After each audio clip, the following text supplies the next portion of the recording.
All right, good afternoon. Welcome to Tech Tuesday. We thank you for joining us today to hear from Dominisha Newton, who is a student advisor with the Scholarship Foundation. Ms. Newton has been working with students at North Tech for over a year now, and we truly appreciate her taking the time to join us today to share her expertise.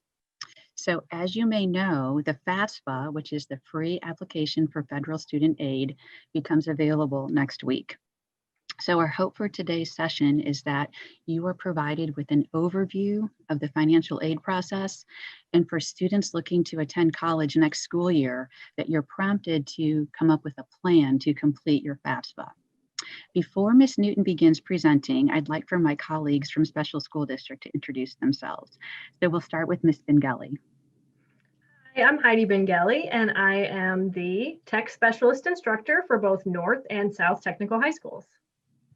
Okay, Mr. Chandler. I am Jeff Chandler. I am the career counselor at South Technical High School. And Ms. Shaughnessy. Hi, I'm Carla Shaughnessy. I am one of the counselors at South Tech High School. Okay, and I am Sally Defani, Administrator of Partnerships for Special School District. Please remember that our Tech Tuesday sessions happen every week at 2 o'clock. We've lined up partners from education, business, and industry, all coming to share information with you that we hope helps you with your post-secondary planning. More information on our Tech Tuesday sessions, including a schedule and the recordings or links to the recordings, can be found on your school's website. As Ms. Newton is presenting, please feel free to type any questions you may have into the chat feature. And also, you should see a link already in the chat feature. If you would like to schedule a follow-up session with Ms. Newton, please feel free to access that link and she will contact you to schedule a meeting. Okay, I think we're ready to get started. Ms. Newton, would you like to share your screen? All right.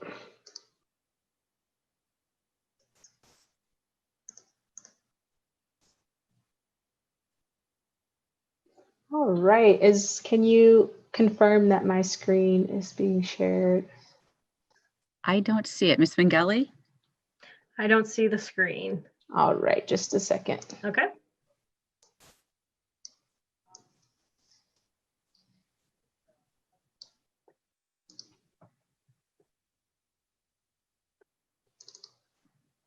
All right, There should we be go. there now. All Very right, good. great. All right, good afternoon, everyone. Again, my name is Dominisha. I'm one of the student advisors at the Scholarship Foundation of St. Louis, and my pronouns are she, her, hers. I want to first thank everyone for tuning in today. I know that we are living in the time where we're doing a lot on our computer.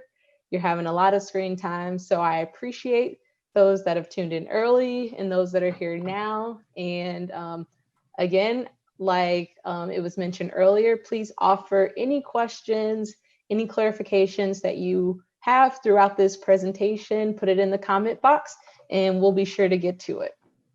So for those that aren't familiar with the Scholarship Foundation, we're a 100-year-old nonprofit organization who believes that an educated society is essential to a healthy democracy. We also believe that post-secondary education should be available to everyone despite their socioeconomic status. And we work towards that mission in a couple of ways. We provide access to post-secondary education to members of our community who otherwise would not have the financial means to do so by way of our scholarship and interest-free loan program. We also have an advising program, which I'm a part of, where we offer free and reliable advice to students and their family. We give them the information that they need, the information that they want, so that they can make an educated decision about their post-secondary goals. We also have an advocacy program where the foundation advocates at a school, state, and federal level. And through that program, there's this group called League of Student Advocates, which is a bi-state collective of students working towards equity in higher education. So once you graduate high school and you're interested in policy, or you're interested in having a say in the things that are directly affecting students, I would encourage you to look into the League of Student Advocates. It's a really great program, a really great way for you to learn a little more about policy and to how to use your voice in the decisions that are being made and affecting students. So the link was shared with all students, I believe, where it'll give you access to a workbook. If you want, you can follow alone. But you can also, I encourage you to read through that workbook when you have more time to help you identify questions you might have related to college and also learn a little more about the process. In this presentation, I'll try my best not to get too much in the weeds, but here's some things that we'll touch on. We'll talk about ways to get started. I think this may be a daunting process. You've been thinking about college maybe, or maybe you've just started thinking about it. But you know, it's a complex process from what you know. People are throwing words at you that you may not know what it means, like FAFSA, financial aid, EFC, SAR. Hopefully we can talk about some of those things right now. Hopefully I can spark new questions that you haven't had yet. And hopefully I can help alleviate some of the anxiety or doubt that you have about the process. So in addition to talking about getting ready, we're going to touch on building your support system. We're all using a support system in one way or another to accomplish all the goals we have in our life. So we're going to touch on that and related to college access specifically. Then we're going to talk about the different financial resources. So the ways that you can pay for your post-secondary education. We're going to talk about how do you determine your financial need. So everyone knows that college is expensive, but how do you know exactly what that will mean for you? How much will you actually have to pay? So I'm going to show you a simple equation on determining your financial need.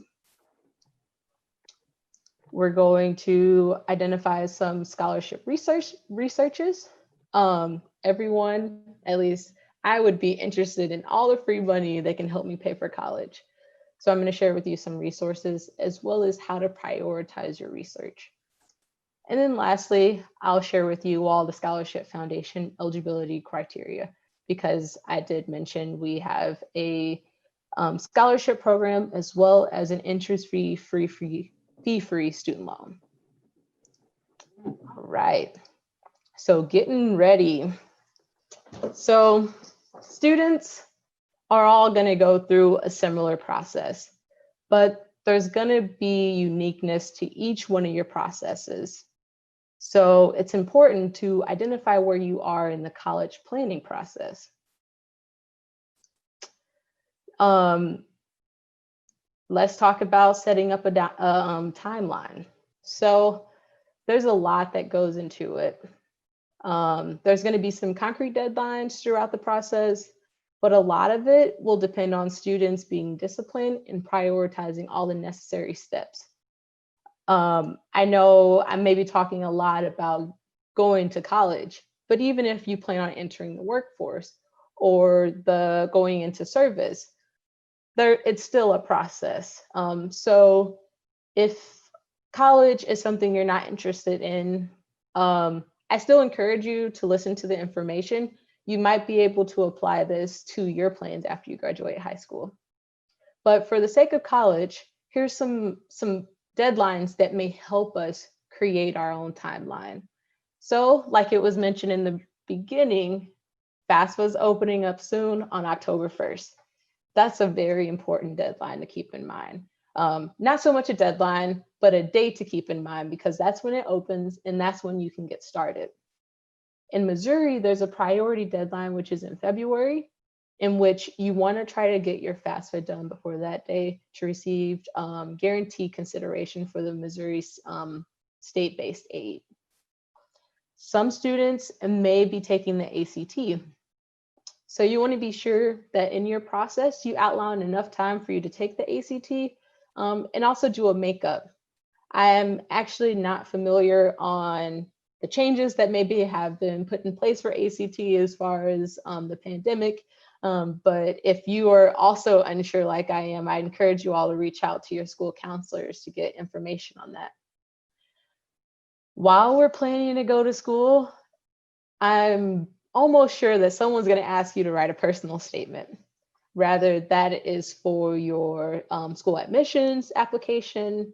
If you're applying for a scholarship, you may be asked to do a personal statement. And what is required in that? That there's may not be a way or a deadline for you to decide when you get your personal statement done, other than any application deadlines, but be thinking about how long it's going to take you to do that personal statement. You may need to take time to decide what you'll write about and create a draft and have someone review your paper. And so that's something that I would give yourself enough time so that you can complete it and do it well and have someone give an opinion or a second eye on the work that you've put together. So identifying where you need help. I think this is a challenging one, but it's so important.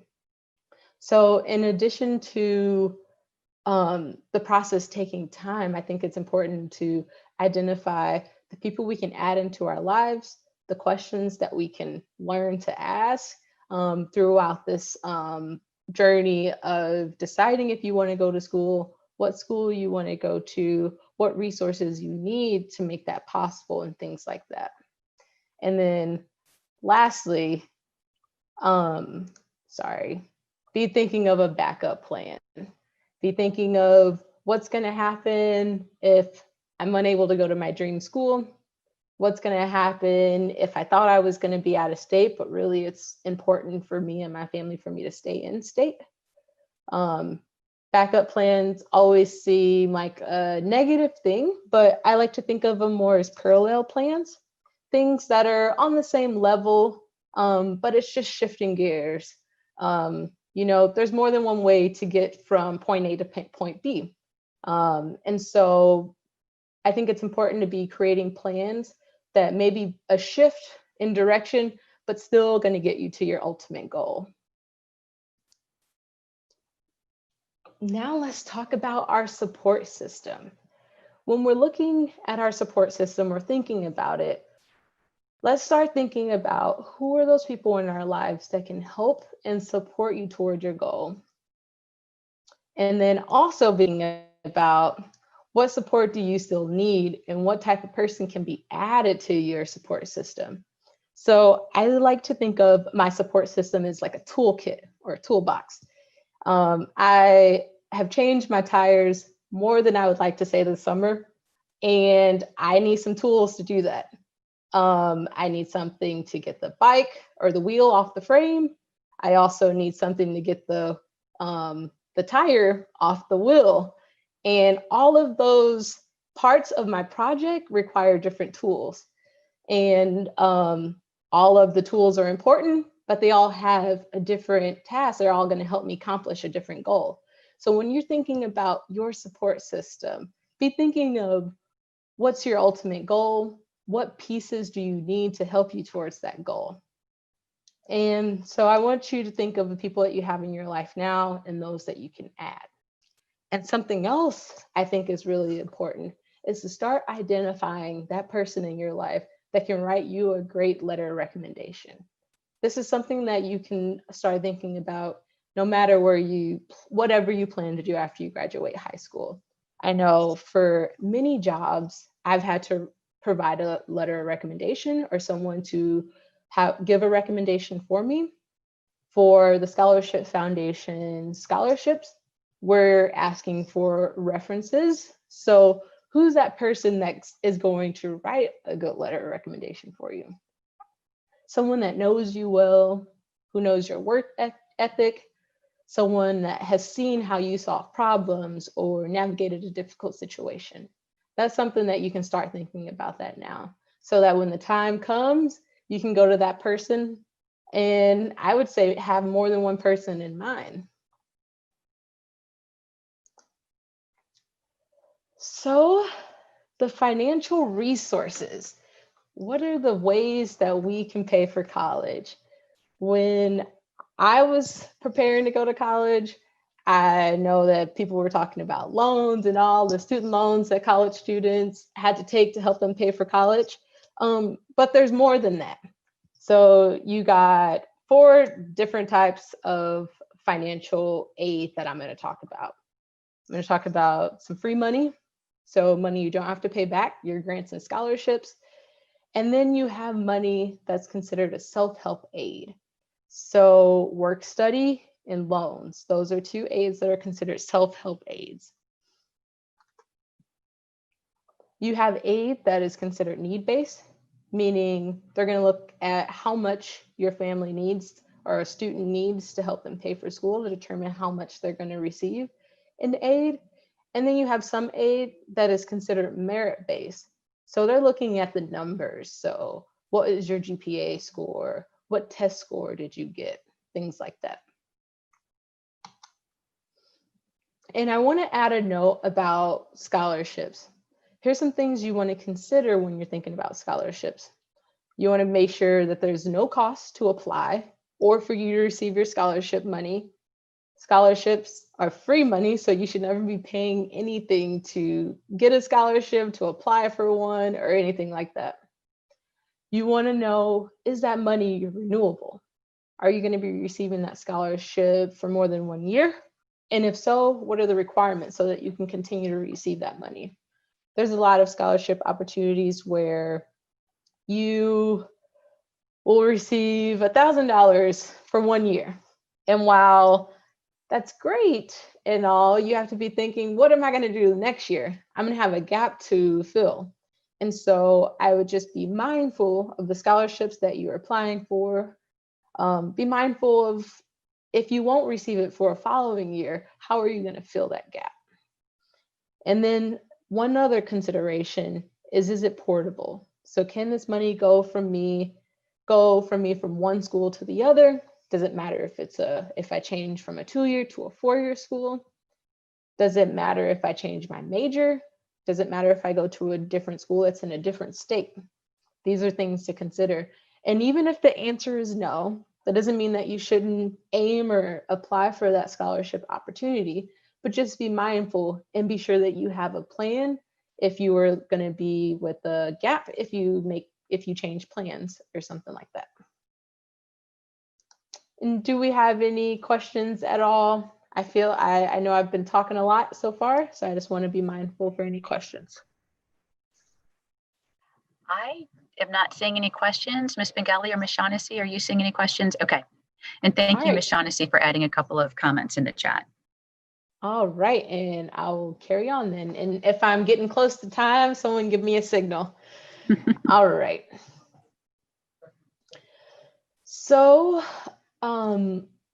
let's talk about the free application for federal student aid. I'm imagining as seniors, you have maybe heard a lot about FAFSA. If you haven't, get ready. This won't be the last time that you'll hear about this free application for federal student aid in your senior year.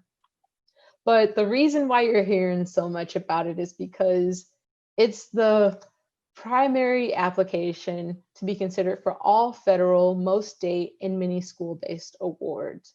So this is like the first stop when you're looking at how are you going to pay for school. So again, the application's free. So that means you should never pay to complete the application, and you should also never pay to get help in completing it. There's a lot of free assistance out there, including the Scholarship Foundation. Over the summer, we have had some experience helping students navigate the FAFSA application virtually. So we would be more than happy to help any student complete the FAFSA, answer any questions that you might have, as well as if you have concerns about eligibility to complete the FAFSA. So if you're unsure about your eligibility, we can talk to you about that to help you determine. And also, if you know you're ineligible to complete the FAFSA, we can have a conversation with you to help you determine other forms of financial resource to help you pay for your schooling. So that's the website. FAFSA.gov. Again, it opens up on October 1st, and I would encourage you to work on it as close to October 1st as possible. The whole purpose of completing the FAFSA is so that your EFC can be calculated, and EFC stands for Expected Family Contribution. It's an objective calculation using your household income, the number of dependents in the household, and the number of college students in the household. As a student, there's nothing you can really do. You don't need to stress about this number. It's something that'll be calculated automatically for you based off the information you've entered onto your FAFSA. And again, if you need help filing a FAFSA, we can help you at the Scholarship Foundation. You should never pay at all to complete that. If you have any questions at all about FAFSA, we have years and years and years of experience helping students with it at the Scholarship Foundation. So please do not be shy. This is our job. We love doing this. So please come to us, and I'll be sure to share contact information for myself, as well as how to be reaching out to generally the Scholarship Foundation. All right, so let's talk about some grants. This is, again, that free money that can help you pay for college, and money that you do not have to pay back. So at the top, you have the Pell Grant. The maximum amount that a student can receive in a Pell Grant who's Pell eligible is $6,345. We talked about that EFC, the number that's calculated on the FAFSA. To be eligible for the Pell Grant, you must have an EFC that's less than $5,000.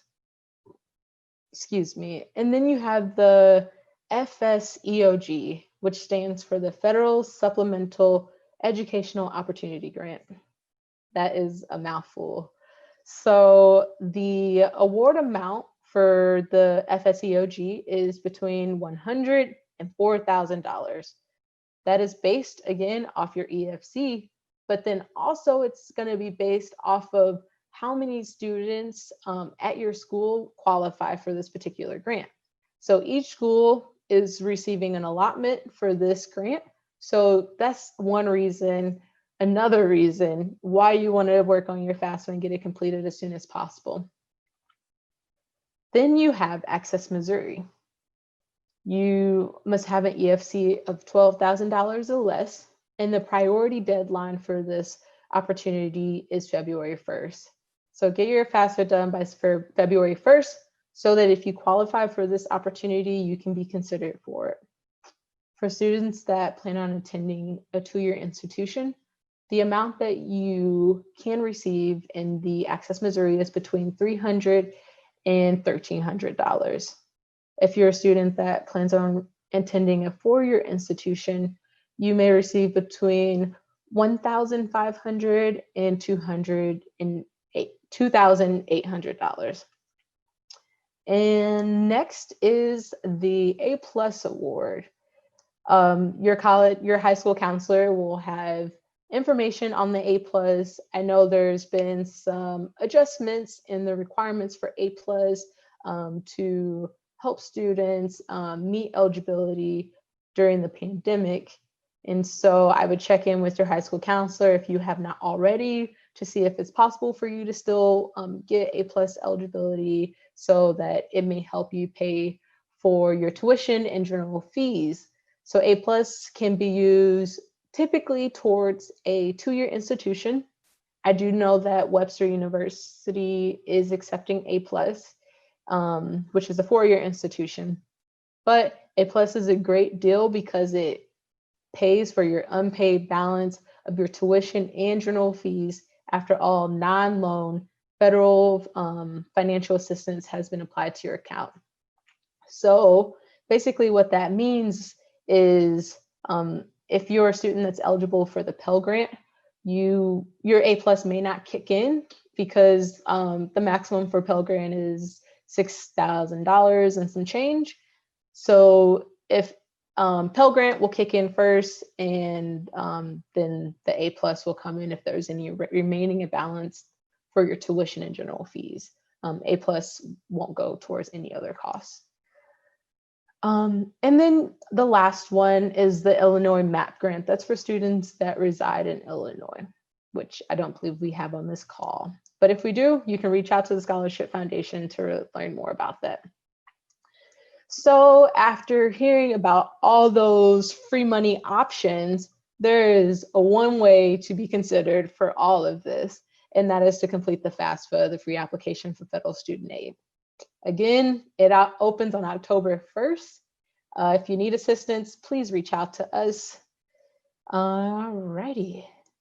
So let's talk about work study. I took advantage of work study when I was in college. It's an opportunity where students that are eligible to receive work study can work on campus, and it's really great for students because it's they work with your school schedule, so they are flexible. It's creative for students, and sometimes your tasks aren't that they don't require a lot of you, so a lot of students can do some reading while they're at work, but also it's a great way for you to get some work experience if you don't have any or much. So work study is a great opportunity for you to work near campus, earn a hourly income, and you can earn up to the maximum amount of your work study award. This is one of those self-help aids because you do have to work for this money. But the great thing is you can use your work study income to pay directly to your school balance. You could have it just go directly to your school. The student doesn't have to see it. Or if you have some indirect costs, so transportation costs, personal costs, so like food or anything else you might need during that school year, you can use your work study income for that as well in most cases. One important thing to note about work study is that it's the one opt-in option on the FAFSA. So all the other grants that I previously talked about in the other slide, you will automatically be considered for those opportunities once you complete the FAFSA. But for work study, on the FAFSA, it'll have an option for you to say yes or no. So to decide yes or no if you want to be considered for work study. And my recommendation is that you always say yes. It's possible that you do not want to do work study, and you are absolutely sure you don't want to work during your freshman year, which is understandable. But my recommendation is to say yes, because circumstances may change for you. You may realize that, hey, I'm managing pretty well and some extra income would not hurt.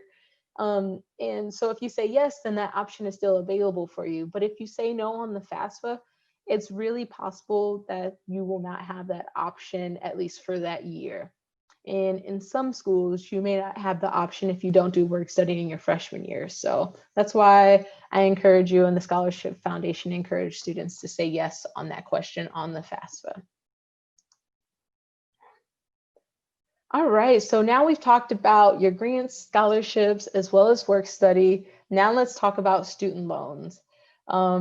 I talked to so many students and they say, I'm only 18, I don't want to take out any student loans. And I'm like, I don't want you to either. But the truth is a lot of students use student loans to help them pay for their college expense. So whether, I don't want to say don't take out student loans, they're evil. The Scholarship Foundation has separated student loans between ones that are better options and then student loans that you should be cautious about. So let's get started with the federal and private loans. So your federal loans are the loans that you'll be offered after you complete the FAFSA. More than likely, your school will offer you this loan, tell you the amount that you are eligible for, and then you can decide to accept or decline that loan. We suggest that federal loans are safer for students and they're better for students because they always have a fixed interest rate. That interest rate will never change on you for that particular loan for that year. In addition to that, the interest rates are usually lower. And I'll show you a slide later on that talks a little bit about the interest rate for the federal loans. And then also there's protections placed on federal loans that are designed to protect and help the student out that private loans won't have. So for example, with federal loans, you have a grace period from when you graduate, from when you will have to start paying back that loan. And so private loans, ones you can get from a bank, a private lender, are options that we encourage students to be cautious about for reasons like that. Students will have the option to take loans out in the name of the student, and in most cases, schools will offer students a loan that'll be taken out in the name of the parent. And that's called a Parent Plus loan. And we encourage students to take out a student loan versus the parent loan because the interest rate is significantly lower again for student loans. The loans will be in the name in the student, which is better because this is the student's investment, this is their education. And then also with the student loans, you don't have to pay back your loans immediately. With the Parent Plus loan, once that loan's taken out, you need to start paying for it immediately. And then you have subsidized and unsubsidized loans. These two loans sound very similar. They actually have a lot of similarities in what is all implied with that loan. And one of my coworkers, they really like words and language, and so they pointed out that so a subsidy is a helping hand, and so an easy way for you to remember the differences between the subsidized and unsubsidized loan is that the subsidy, the government's going to be giving you a helping hand where you won't have to pay interest for that loan while you're in school. Versus the unsubsidized loan, there will be no helping hand and the student will be charged interest right away. So for example, with an unsubsidized loan, or let's start with the subsidized loan. If you take out $1,000 your freshman year for the unsubsidized loan, you will not be paid interest, or you will not be charged interest. So the amount you borrow your freshman year will be the same amount you have to owe when you graduate. Now, of course, you will be charged interest after a grace period, which is 6 months for federal loans. And so that loan will charge interest after graduation, but for a lot less time. With your unsubsidized loan, you won't be receiving a helping hand and you'll be charged interest right away. So if a student borrows $1,000 in their freshman year, 4 years later, when they've graduated, they're owing something like $4,300. And so that's just to show you how that loan will grow, how the subsidized loan does not grow while you're in school compared to the unsubsidized one. And we'll talk a little bit more about those loans in a couple of slides, so stick with me. But for now, let's talk about how to determine your financial need. A lot of students will look at the sticker price, and the sticker price is not going to tell you very much for an individual student and how much they will have to pay towards school.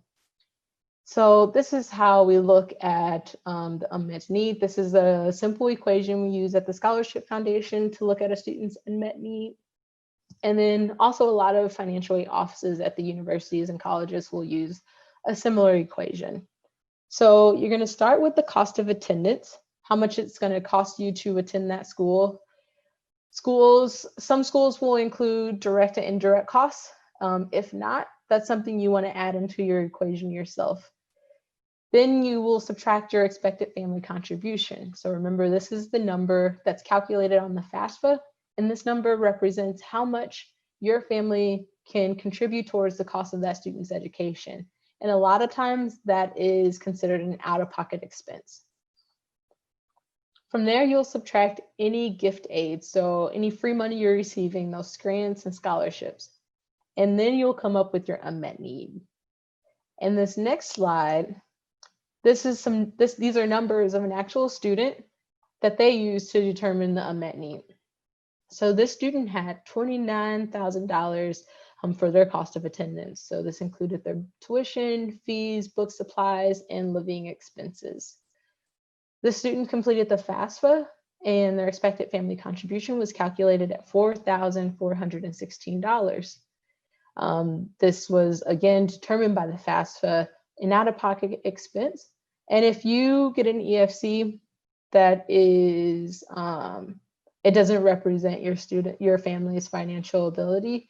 So I'm going to backtrack. On the FAFSA, you're reporting financial information from 2 years ago.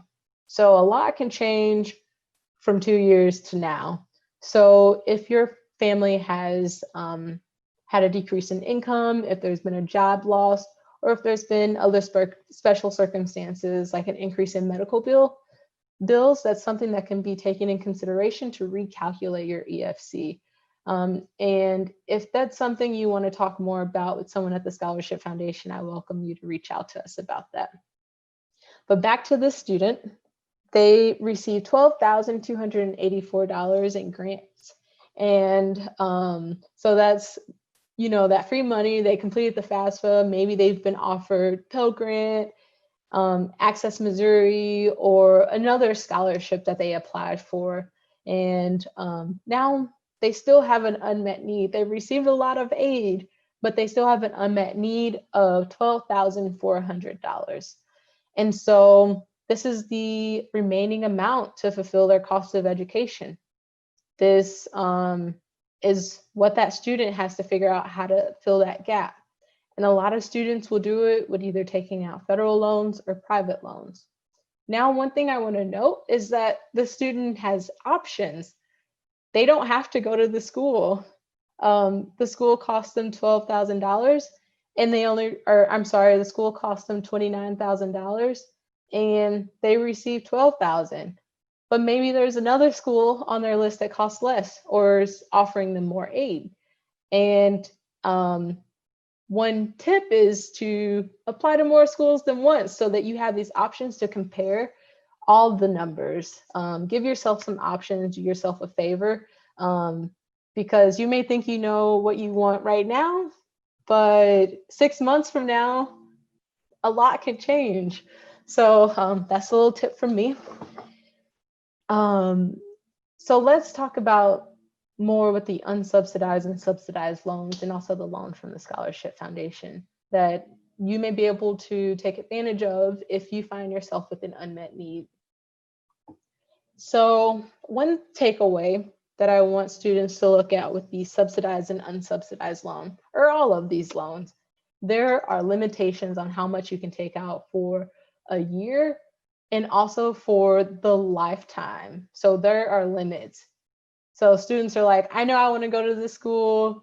I have a $20,000 unmet need. And we're like, how are you going to fill that need? You can only take out $35,000 in the unsubsidized loan in your first year.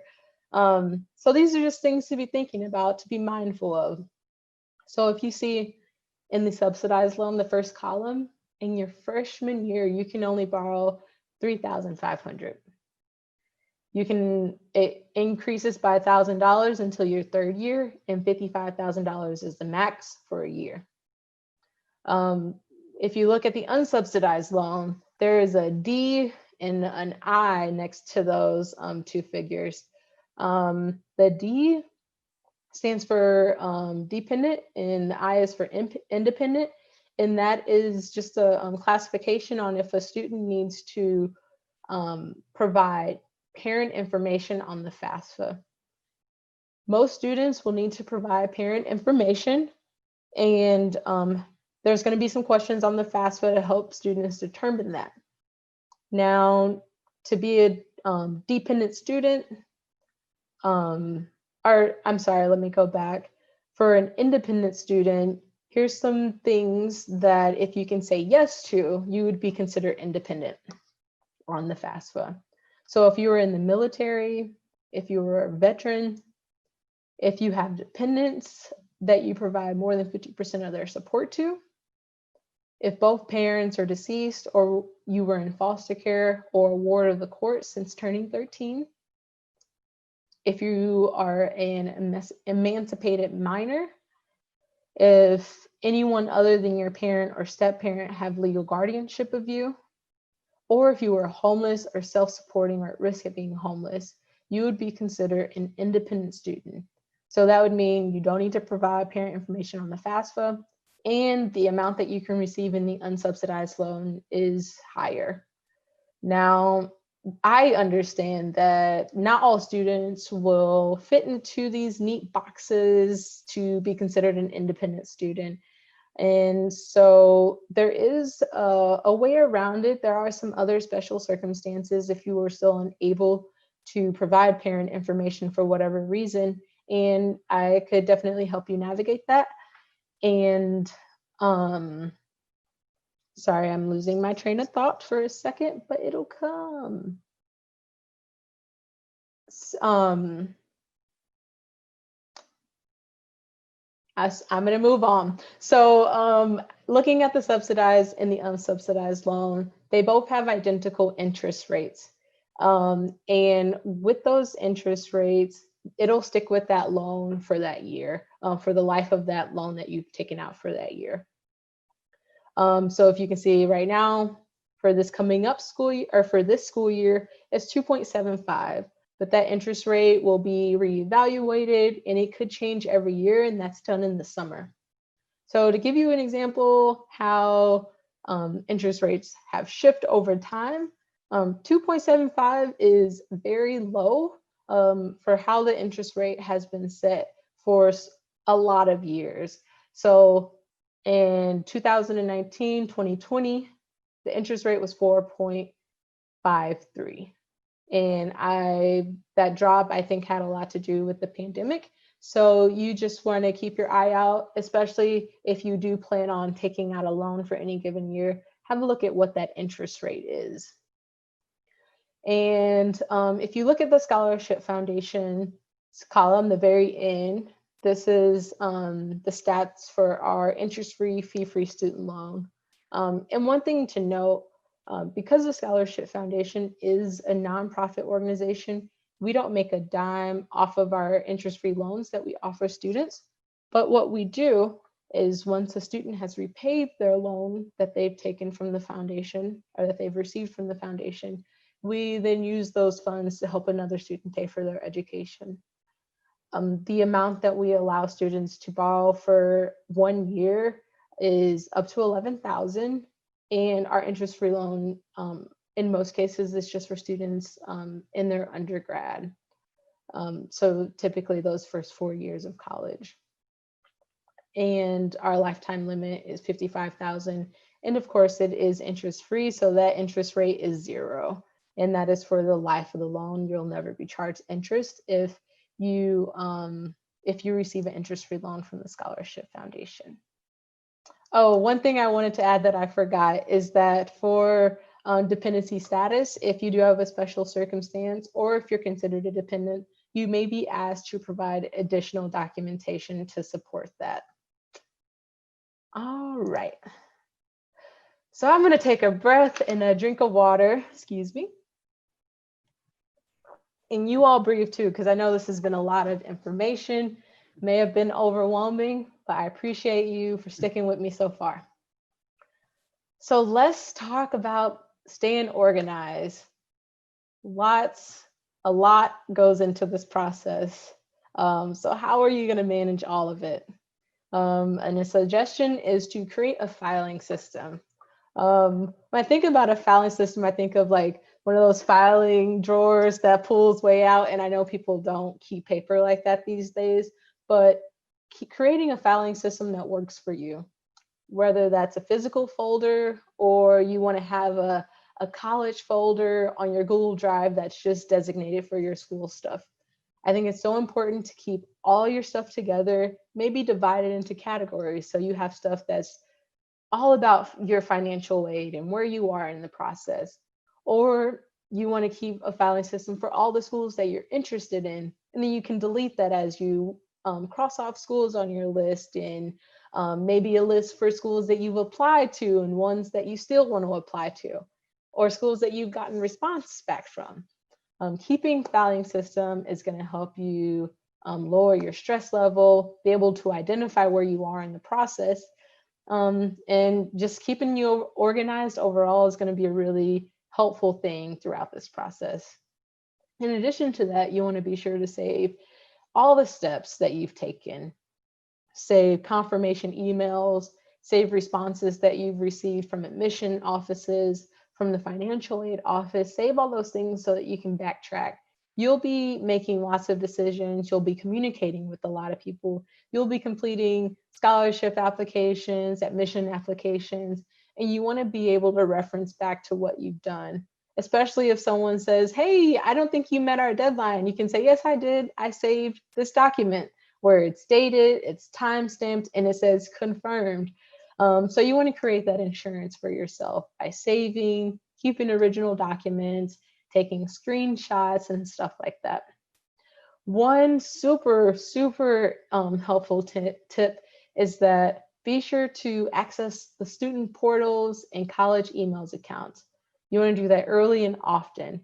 And the reason why is because once you've been accepted to a school, that school is going to want to get you acclimated to communicating through those portals. They want you to learn those tools that you can use in adapting to those ways of communication, because they want you to feel like you're going to be one of their students soon. They're going to be communicating with you with things about financial aid, about important checklists that you need to complete. So check into those things often and early. Am I doing good on time? You're going to give me a thumbs up or? Yes, we're doing fine. Okay. And we great. do have a few questions for when you wrap up. So okay, we're fine. Great. So yes, do that early and often.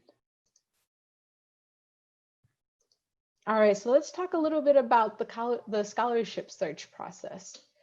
So when you apply for a school, a lot of times you're being considered for institutional scholarships through that school just by simply applying. So one reason why you want to apply early, but in addition to that, you should also be checking and doing your research to see if there's alternative ways to be considered for more aid for you to attend that school. Next, after looking at the schools that you're interested in, be sure to start your local search. So you want to be competing with students that are near you, not the whole nation, but students that live in the St. Louis metropolitan area. And a good place to start with that search is at myscholarshipcentral.org. This is a website which is basically a search engine for scholarship opportunities in the St. Louis metropolitan area. That's where the Scholarship Foundation, that's where we put our interest-free loan, as well as our other scholarship opportunities. And so I encourage you to start now. You can create a general application today on that website, but most opportunities will become available closer to the second semester. So in January, the Scholarship Foundation will upload information about our scholarship opportunities for the next school year. And a lot of organizations will do the same as well around that time. One incentive for setting up your account early is that you will receive email notifications about when new opportunities become available on that website. So again, that's myscholarshipcentral.org. If you want some more general information about that website, I can help you with that as well. In addition to that website, check in with your school counselor. So remember, you want your competitions pool to be as small as possible. You want to increase your odds of getting that scholarship. So your school counselor may know of opportunities that are just for that school district, or maybe your county. So be sure to check in with them. And also maybe your school counselor knows of personal stuff about you, and they know of scholarships that would fit where you would be eligible just because of maybe you're a twin or anything or any interest that you have in any topic that they can reference to you. And then after that, you can start your search on the national level. Not to say that they aren't worth applying to, but I just think this is a wise way to prioritize how you designate your time to your scholarship search. And now on to some helpful hints. I think I've said this probably 10 times, maybe more during this presentation, but apply early. Once it's open, start applying. What are you waiting for?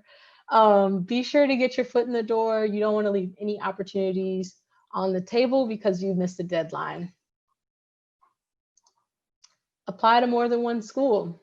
I know there's somebody out there that's got their dream school. They know what school they want to go to, what their major is, what dorm they want to stay in, what bed they want for their dorm. That's great, but do yourself a favor and apply to more than one school. You want to give yourself the options. A lot's going to change from now to the point on where you are leaving home, or when you're deciding to, or when it's time for you to start college. So apply to more than one school. I'll say that again.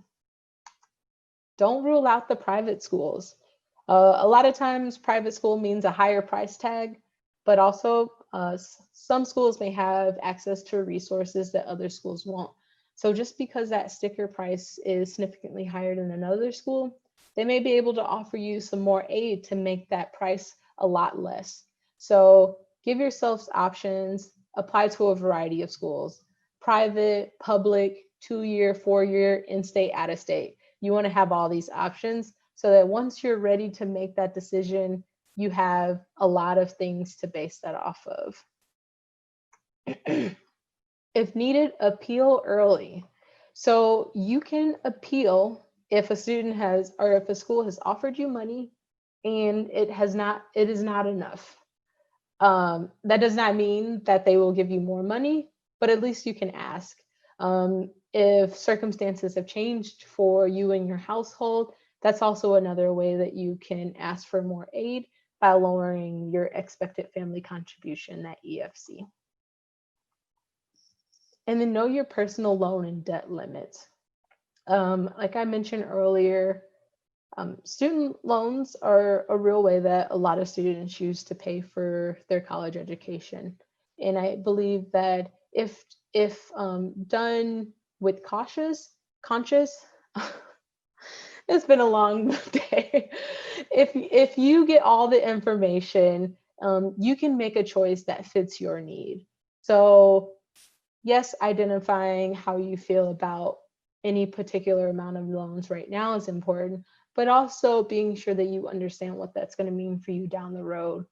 Typically for students, it takes, depending on how long they're in school, a lot of students take between 10 and 20 years to pay off their loan. And so you will be doing new things in life.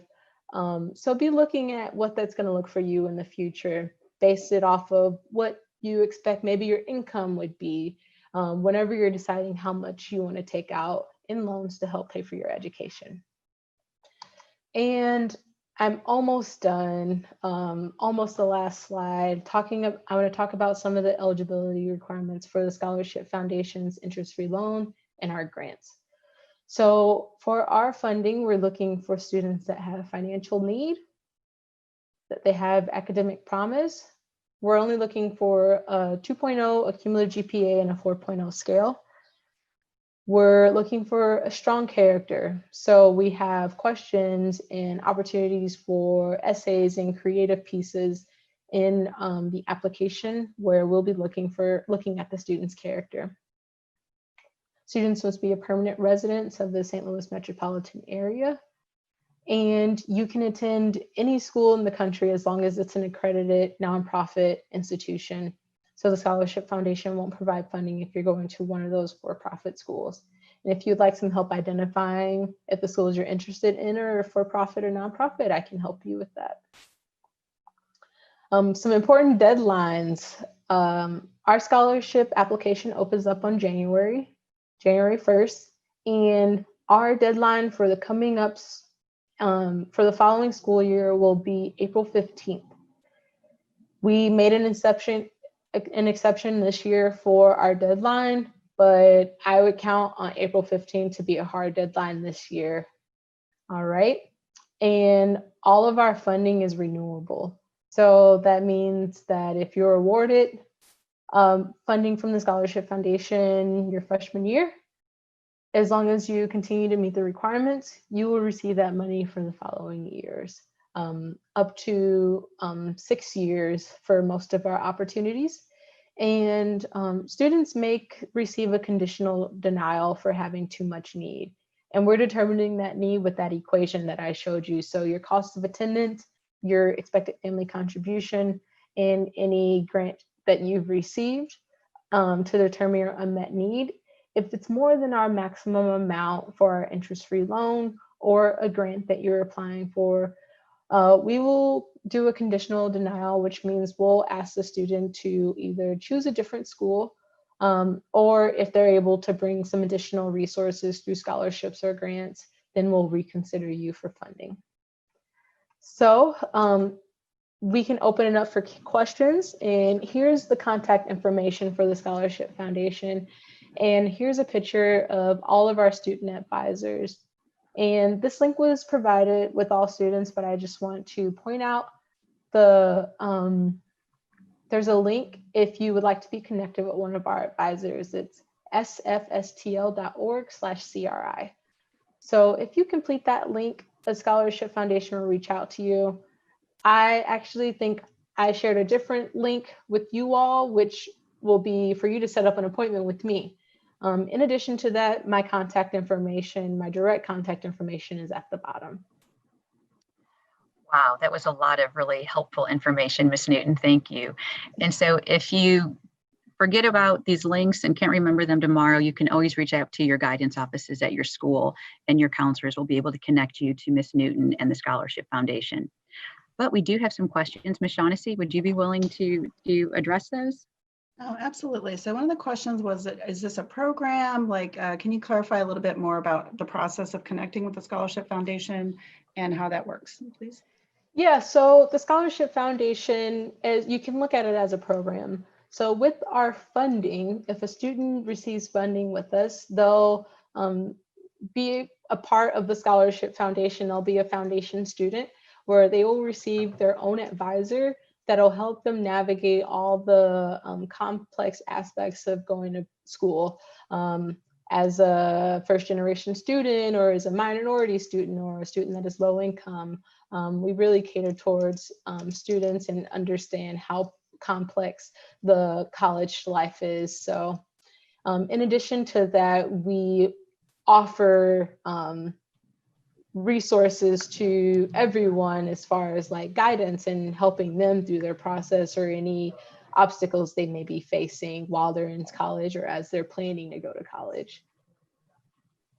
I hope that addresses the question. There was another question about the, would it be a good idea to get a job your first year of college, or would your work study be better? So that was one of the questions. And I think it's probably individual, right? What do you think?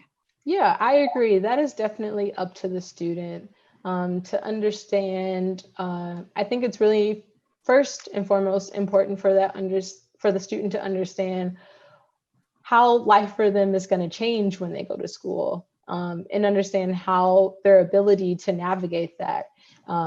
If working off campus is something you can manage, definitely. If a work study would be something that's more convenient for you because maybe you don't have a car, or maybe you prefer to just be closer to campus if you're new to a new town, that would be something to consider as well. But I would say it's definitely up to the student. So do you also have provide services for juniors, or do you mostly work with seniors? I'm assuming that's for high school juniors. Mm-hmm. So we do have some presentations that are catered towards students that aren't seniors in high school, but a lot of the bulk of our work is catered towards high school seniors. But if there's any juniors out there that would like to talk with the Scholarship Foundation to maybe talk about their plans, discuss some options that they may have, we've done that before and we're happy to keep doing it. Lastly, there's kind of a confusion about the FAFSA in general, like do you apply? Are you eligible for the FAFSA?